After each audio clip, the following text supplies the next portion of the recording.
අයිබෝවන් සුබ දවසක් ඔබට රැකයාර්ගේ YouTube channel එකට ඔයගොල්ලෝ හැමෝමත් සාදරයෙන් පිළිගන්නවා.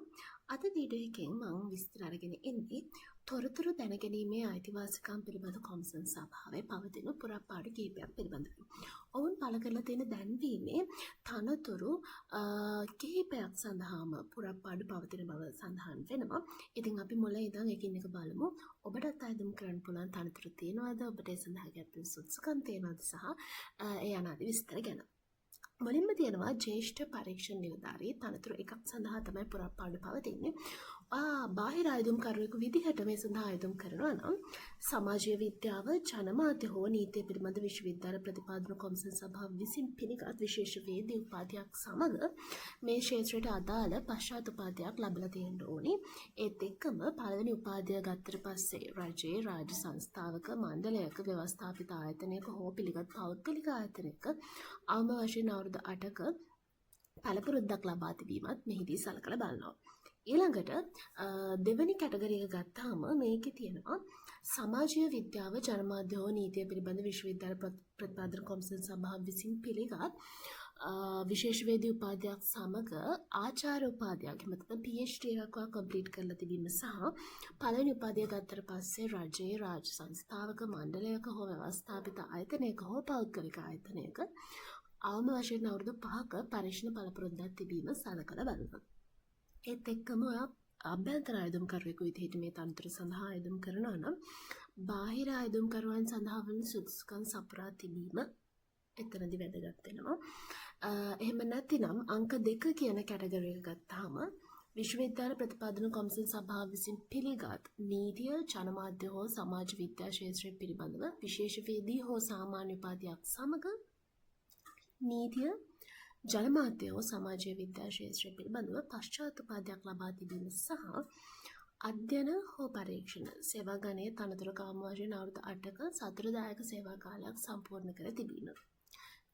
තුන්වෙනි කැටගරි එක ගත්තාම ඒකේ කියනවා UGC එක මගින් පිළිගත් නීතිය ජනමාධ්‍ය හෝ සමාජ විද්‍යා ක්ෂේත්‍රය පිළිබඳ විශේෂ වේදී හෝ සාමාන්‍ය උපාධියක් සමග අදාළ ක්ෂේත්‍රයේ ජනමාධ්‍ය හෝ සමාජ විද්‍යා ක්ෂේත්‍රයේ ආචාර්ය උපාධියක් PhD එකක් ලබා තිබීම සහ අධ්‍යයන පරීක්ෂණ සේවා ගණයේ අවම වශයෙන් අවුරුදු 5ක සතුරුදායක සේවා කාලයක් සම්පූර්ණ කර තිබීම සලකලා බලනවා. ඉතින් වයස් සීමාව ගත්තාම අවුරුදු 30ට නොඅඩු 55ට නොවැඩි විය යුතුයි. අභ්‍යන්තර අයදුම්කරුවෙක් නම් උපරිම වයස් සීමාව අදාළ වෙන්නේ නැහැ කියලා සඳහන් වෙනවා. ඒත් එක්කම වැටුප් ක්‍රමය ගැන විස්තර මෙතන සඳහන් වෙනවා. ඊළඟ තනතුර තමයි නීති නිලධාරී කියන තනතුර. මෙතනදී බාහිර අයදුම්කරුවෙක් නම් ශ්‍රේෂ්ඨාධිකරණයේ නීතිඥයෙකු වශයෙන් දියුණු වීම සහ දියුණු වීමෙන් පස්සේ අවුරුදු 3කට නොඅඩු කාලයක් නීති ක්ෂේත්‍රයේ පළපුරුද්දක් ලබා දීම සලකලා බලනවා. අභ්‍යන්තර අයදුම්කරුවෙක් නම් මේ අපි කලින් කතා කරපු සුදුසුකම් සපුරලා තියෙන්න ඕනේ. දෙගොල්ලන්ටම එකම තමයි තියෙන්නේ. ඊළඟට වයස ගත්තාම අවුරුදු 22කට නොඅඩු 45ට නොවැඩි විය යුතුයි. වැටුප් ක්‍රමය කොහොමද? තොඹට ලැබෙන වැටුප් පරිමාණය ගැන විස්තරත් ඔයගොල්ලන්ට දැන් තිරේ බලා ගන්න පුළුවන්. ඊළඟට ඉන්නවා පරීක්ෂණ නිලධාරී. තනතුරු එකක පුරාපාඩුවක් මේ සඳහා තියෙනවා. බාහිර අයදුම්කරුවෙක් නම් UGC එක මගින් පිළිගත් සමාජ විද්‍යාව නීතිය හා ජනමාධ්‍ය පිළිබඳ විශේෂ වේදී උපාධියක් ලබා තිබීම හෝ UGC එක මගින් පිළිගත් සමාජ විද්‍යාව නීතිය හා ජනමාධ්‍ය පිළිබඳ සාමාන්‍ය උපාධියක් සමග පරීක්ෂණාත්මක අධ්‍යයනකින් යුතු පශ්චාත් උපාධි ඩිප්ලෝමාවක් ලබා තිබීම මෙහිදී සලකලා බලනවා. අභ්‍යන්තර අයදුම්කරුවන් සඳහාද ඉහත සුදුසුකම් තමයි බලපෑවෙන්නේ. වයස් සීමාව සඳහන් කරලා තියෙනවා. ඒ වගේම වැටුප් ක්‍රමයක් මෙතනදී දක්වලා තියෙනවා. ඊළඟට ඉන්නවා මූල්‍ය නිලධාරී. මෙතන බාහිර සුදුසුකම් බාහිර අයදුම්කරුවන් සඳහා වන සුදුසුකම් ගත්තාම කැටගරි 3ක් දක්වලා තියෙන ඒ තුනෙන් කොමන හෝ සුදුසුකමක් තියෙනවා නම් මේ සඳහා ඔබට අයදුම් කරන්න පුළුවන්. විශ්වවිද්‍යාල ප්‍රතිපාදන කොමිසම් සභාව විසින් පිළිගත් ගණකාධිකරණය හෝ වාණිජ්‍ය විද්‍යා උපාධියක් ලබා තිබීම එමත් නැත්නම් තනතුරට අදාළ විශේෂ ක්ෂේත්‍රයට ගැලපෙන පිළිගත් වෘත්තීය ආයතනයක අන්තර් මාධ්‍ය පරීක්ෂණය සමත්ලා තිබීම. ඒ කියන්නේ සීමා ACCA CMA වගේ වෘත්තීය පිළිගත් ආයතනයක මේ කියන මොනවා හරි කැටගරි එකක් යටතේ මේ මාධ්‍ය පරීක්ෂණ සමත් වෙ තිබී. එහෙමත් නැත්නම් ගණකාධිකරණය හෝ වාණිජ්‍ය විද්‍යාව පිළිබඳ උසස් ජාතික ඩිප්ලෝමා සහතිකය ලබා තිබීම සහ සුදුසුකම ලබා ගැනීමෙන් පස්සේ රජයේ ආයතනයක අවුරුදු 5ක අවම වශයෙන් සේවා පළපුරුද්දක් තිබීම. මෙන්න මේ කියන කැටගරි තුනෙන් මොකක් හරි එකකට වැටෙනවා නම් ඔයාලට මේ සඳහා අයදුම් කරන්න පුළුවන්. ඊළඟට අභ්‍යන්තර අයදුම්කරුවෙක් ගත්තාම මේ කියන සුදුසුකම් සපුරලා තිබීම සහ කළමනාකරණ සහකාර තාක්ෂණික නොවන සේවා ගණයේ දෙවන ශ්‍රේණියේ අදාළ ක්ෂේත්‍රයේ තනතුරක අවම වශයෙන් අවුරුදු 5ක සතරදායක සේවා කාලයක් සම්පූර්ණ කර තිබීම. වයස් සීමාව සහ වැටුප් ක්‍රමයක් විතර දක්වලා තියෙනවා. ඊළඟට සංවර්ධන නිලධාරී තනතුරු 4ක පුරප්පාඩු තියෙනවා. බාහිර අයදුම්කරුවෙක් නම් විශ්වවිද්‍යාල ප්‍රතිපාදන කොමිසම් සභාව විසින් පිළිගත් විශ්වවිද්‍යාලයක උපාධියක් ලබා තිබීම වයස් සීමාව 22ට නොඅඩු 45ට නොවැඩි විය යුතුයි. ඊළඟට තියෙනවා භාෂා පරිවර්තක දෙමළ පුරප්පාඩු එකක් මේ සඳහා තියෙනවා. බාහිර අයදුම්කරුවෙක් නම් UGC එක මගින් පිළිගත් විශ්වවිද්‍යාලයකින් දෙමළ භාෂාව හෝ ඉංග්‍රීසි භාෂාව හෝ විෂයක් ලෙස සමත්ව ලබාගත් උපාධියක් තිබීම සහ උපාධිය සඳහා දෙමළ භාෂාව විෂයක් ලෙස සමත් අයදුම්කරුවන් සාමාන්‍ය පෙළ අපොස සාමාන්‍ය පෙළ විභාගයේදී ඉංග්‍රීසි භාෂාව ඉංග්‍රීසි සාහිත්‍ය සඳහා සම්මාන සාමාර්ථයක් ලබා තිබීම හෝ උපාධිය සඳහා ඉංග්‍රීසි භාෂාව විෂයක් ලෙස සමත් අයදුම්කරුවන් සාමාන්‍ය පෙළ විභාගයේදී දෙමළ භාෂාව සහ සාහිත්‍ය සඳහා සම්මාන සාමාර්ථ ලබා තිබීම. මේවා තමයි භාෂා පරිවර්තක දෙමළ කියන කැටගරි එකට අදාළ සුදුසුකම් වෙන්නේ. ඊළඟට අපි එනවා කළමනාකරණ සහකාර පුරප්පාඩු එකක් පවතිනවා.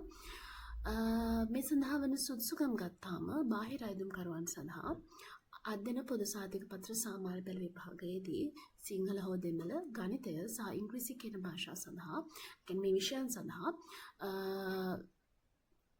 මේ විෂයන් ඇතුළු විෂයන් 4කට සම්මාන සාමාර්ථයන් සහිතව එකවර විෂයන් 6කින් සමර්ථලා තිබීම ඒත් එක්කම උසස් පෙළ විභාගයේදී අවම වශයෙන් විෂයන් 3 පොදු පරීක්ෂණය හැර සමර්ථලා තිබීම ඒත් එක්කම තනතුරට විශේෂිත වෙනත් අවශ්‍ය සුදුසුකම් ගත්තාම ආට පරිගණක හැකියාව පිළිබඳ මාස 6කට නොඅඩු පිළිගත් ආයතනයක නිකුත් කළ මක්කරේ ඩිප්ලෝමා සහතිකයක් තියෙනවා නම් ඒක ඔබට ඇඩිෂනල් සුදුසුකමක් විදිහට සලකනවා. ඒත් එක්කම ඔයා අභ්‍යන්තර අයදුම්කරුවෙකු විදිහට මේ සඳහා ඉදිරිපත් වෙනවා නම් ප්‍රාථමික ශ්‍රේණිය ශිල්පීය නොවන අර්ධ ශිල්පීය සහ ශිල්පීය සේවා ගණයන් වලදී මේ පහත දක්වලා තියෙන සුදුසුකම් මැද සේවකයින්ට මේ සඳහා අයදුම් කරන්න පුළුවන්. මුලින්ම සාමාන්‍ය පෙළ සුදුසුකම සිංහල හෝ දෙමළ ගණිතය සහ ඉංග්‍රීසි භාෂාව කියන විෂයන් ඇතුළු විෂයන් 4කට සම්මාන සාමාර්ථ සහිතව එකවර විෂයන් 6කින් සමත් වෙන්න ඕනේ. එහෙම නැත්නම් සේවයේ ස්ථිර පත්වීම් දැරිය යුතු අතර එම පත්වීම් වල ස්ථිර කරලා තියෙන්න ඕනේ. ඒත් එක්කම නියමිත දිනට පූර්වාසන්න ස්ථිර පත්වීමක් යටත් පිළිසෙන් අවුරුදු 5ක අඛණ්ඩ සතරදායක සේවා කාලයක් සම්පූර්ණ කරලා තියෙන්න ඕනේ. ඉතින් තව විස්තර කිහිපයක් මෙතන දැක්කනවා. ඔයගොල්ලන්ට වැඩිදුර විස්තර බලා ගන්න පුළුවන්. ඒත් එක්කම වයස අවුරුදු 18ත් 45ත් අතර ඔබට මේ සඳහා අයදුම් කිරීමේ හැකියාව තියෙනවා. ඊළඟට අපි යනවා ලේඛන සහකාර පුරප්පාඩු එකක් පවතිනවා. කලින් කතා කරපු විදිහටම සාමාන්‍ය පෙළ සහ උසස් පෙළ සුදුසුකම් මෙතන බලනවා. වෙනත් විශේෂ සුදුසුකම් විදිහට පරිගණක හැකියාව පිළිබඳ තෘතීය හා වෘත්තීය අධ්‍යාපන කොමිසම් සභාව විසින් පිළිගත් කාර්මික වෘත්තීය පුහුණු ආයතනයකින් නිකුත් කරපු මාස 6කට නොවන ප්‍රවීණතා සහතිකයක් ලබා තිබීම මෙතනදී සලකලා බලනවා. ඊළඟට අභ්‍යන්තර අයදුම්කරුවෙක් නම් මෙතනදී අර කලින් කතා කරපු සාමාන්‍ය පෙළ සහ විශේෂිත අවශ්‍ය වෙන සුදුසුකම් කියන කැටගරි එක ඒ විදිහටම මේ සඳහා බලපෑම් වෙනවා. ඊට අමතරව සේවයේ ස්ථිර පත්වීම් දැරිය යුතු සහ එම පත්වීම් වල ස්ථිර කරලා ඉන්න අයට මේ සඳහා අයදුම් කිරීමේ හැකියාව තියෙනවා. ඉතින් මේ තමයි අපි අද කතා කරපු මේ වීඩියෝ එකෙන් පුරප්පාඩු පිළිබඳ විස්තර තනතුරු 8ක් සඳහා පුරප්පාඩු ඉදිරිපත් කරලා තියෙනවා. අයදුම්කරුවන් සහතිකවල ඡායා පිටපත් සමග තමන් විසින් පිළියෙල කරගන්නා ලද ජීවදත්ත අඩංගු ආයතන පත්‍රය 2026 ජූලි මාසයේ 13 වෙනි දින පසුර 4ට පෙර ලැබෙන විදිහට ලියාපදිංචි තැපෑල්ලෙන් එවන්න ඕනේ. ලියුම් කවරේ ඉහළ වම් කෙළවරේ ඔයා අයදුම් කරන්න බලාපොරොත්තු වෙන තනතුර සඳහන් කරන්න. ලිපිනය තමයි අධ්‍යක්ෂ ජෙනරාල් තොරතුරු දැනගැනීමේ අයිතිවාසිකම් පිළිබඳ කොමිෂන් සභාව කාමර අංක 203 ගොඩනැගිලි අංක 2 බණ්ඩාරනායක ජාත්‍යන්තර අනුස්මරණ සම්මන්ත්‍රණ ශාලාව කොළඹ 7. අධ්‍යක්ෂ ජෙනරාල් තොරතුරු දැනගැනීමේ අයිතිවාසිකම් පිළිබඳ කොමිෂන් සභාව කාමර අංක 203 ගොඩනැගිලි අංක 2 බණ්ඩාරනායක ජාත්‍යන්තර අනුස්මරණ සම්මන්ත්‍රණ ශාලාව කොළඹ 7 කියන මේ ලිපිනයට ඔයාත් හිතනවා නම් ඔයාට මේ සුදුසුකම් තියෙන තනතුරක් මෙතන තියෙනවා කියලා අනිවාර්යෙන්ම අයිතම් කරන්න. ඉතින් තවත් මේ වගේ රැකියාව අවස්ථා සහ වෙනත් වැදගත් විස්තර දැනගන්න රැකියාවක අපිව subscribe කරලා තියාගන්න.